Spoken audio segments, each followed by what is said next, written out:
In practical terms, the job of the White House press secretary is to make the president's scandals and controversies go away. That's nearly impossible to do when Donald Trump is the illegitimate president, and pretty much everything he says and does is a scandal. Sean Spicer burned out rather quickly. Sarah Huckabee Sanders has lasted longer. But she blew it for Trump today in spectacular fashion, and arguably at the worst possible time for him. Her job is to convince the media that Trump's Russia scandal, and now his obstruction scandal, aren't that big of deals, and perhaps the media should write about something else that day. Trump finally succeeded in nudging FBI Deputy Director Andrew McCabe into retirement today. This was a clear-cut attempt at obstructing justice, as Trump has long been under the mistaken impression that McCabe is running the Russia probe, and that McCabe is out to get him.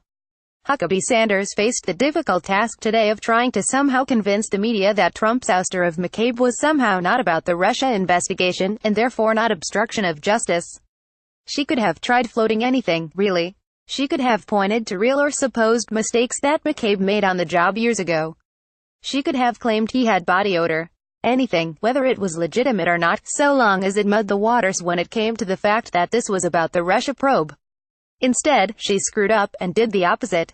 Here's what Sarah Huckabee Sanders said today about Donald Trump's ouster of Andrew McCabe. The only thing the president applied pressure to is to get it resolved, so you guys and everyone else can focus on the things Americans actually care about, making sure everybody gets the Russia fever out of their system once and for all. She flat out admitted that Trump pushed McCabe out in the hope of making the Russia scandal go away.